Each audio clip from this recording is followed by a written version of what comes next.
الرحمن الرحیم السلام علیکم students, I hope you all are fine. Students, میں آپ کو گریڈ پری 9th میں اسلامیات پڑھاؤں گی۔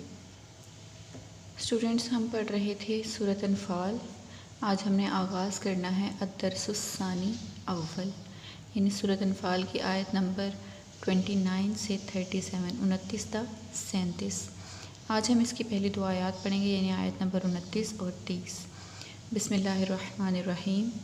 یا ایہا الذین آمنوا، اے وہ لوگو جو ایمان لائے ہو، ان تتقوا، اگر تم ڈرو اللہ سے، یجعل لکم، تو وہ بنا دے گا تمہارے لیے فرقاناً، ایک فرق یا ممتاز جگہ، ویکفر عنکم، اور مٹا دے گا تم سے، سیئاتکم، تمہاری برائیاں، ویغفر لکم، اور بخش دے گا تمہیں، سیئاتکم، تمہاری برائیاں یا تمہارے گناہ، ویغفر لکم، اور وہ تمہیں بخش دے گا، واللہ، اور اللہ، ذو الفضل العظیم، بڑے فضل کا مالک ہے۔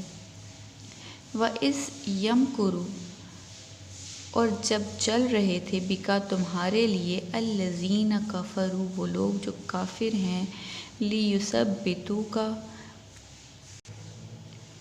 کہ وہ تمہیں قید کر دیں، او یقتلوک، یا وہ تمہیں قتل کر دیں، او یخرجوک، یا پھر وہ تمہیں تمہارے وطن سے نکال دیں۔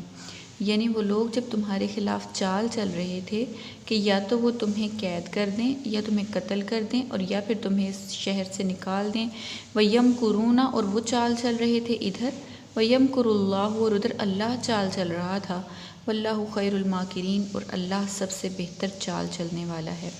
اسٹوڈنٹس، ان آیات میں مومنوں کے لیے اگر وہ تقوی اختیار کریں تو ان کے انعامات کا ذکر کیا گیا ہے کہ اگر تم خدا سے ڈرو گے تو وہ تمہارے لیے امر فارق، یعنی جداگانہ ایک فرق تم میں پیدا کر دے گا، یعنی تم کو ممتاز کر دے گا، کفار سے وہ تمہیں ممتاز کر دے گا، اور تمہارے گناہ مٹا دے گا، اور تمہیں بخش دے گا۔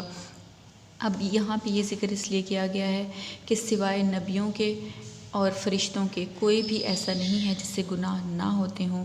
ہم انسان خطا کے پتلے ہیں اور ہم غلطیاں کرتے ہیں، اسی لیے اللہ تعالیٰ نے یہ کہا ہے کہ اگر تم اللہ سے ڈرو گے اور تقوی اختیار کرو گے تو اللہ تعالیٰ تمہارے گناہ مٹا دے گا، وَيَغْفِرْ لَكُمْ، اور وہ تمہیں بخش دے گا، اور اللہ بڑے فضل کا مالک ہے۔ تو یہاں پہ مسلمانوں کے لیے تقوی کا درس دیا گیا ہے اور تقوی کا انعامات بیان کیے گئے ہیں۔ اسٹوڈنٹس، اب ہم موو کرتے ہیں اپنے کویشچن کی طرف۔ یہ ہمارا کویشچن ہے کہ اس سبق میں تقوی کے کیا انعامات بیان ہوئے ہیں؟ جواب ہے اس کا کہ تقوی سے مراد اللہ تعالیٰ سے ڈرنا، اور اس سبق میں تقوی اختیار کرنے والوں کے لیے دو انعامات کا ذکر کیا گیا ہے۔ نمبر 1، جب تم اللہ سے ڈرو گے تو وہ تمہارے لیے امر فارق پیدا کر دے گا، یعنی تمہیں ممتاز کر دے گا۔ ممتاز کس سے کرے گا؟ کافروں سے۔ نمبر 2 ہے تمہارے گناہ مٹا دے گا اور تمہیں بخش دے گا۔ اسٹوڈنٹس، یہ تھا ہمارا آج کا سبق۔ انشاءاللہ پھر ملاقات ہوگی۔ اللہ حافظ، اپنا خیال رکھیے گا۔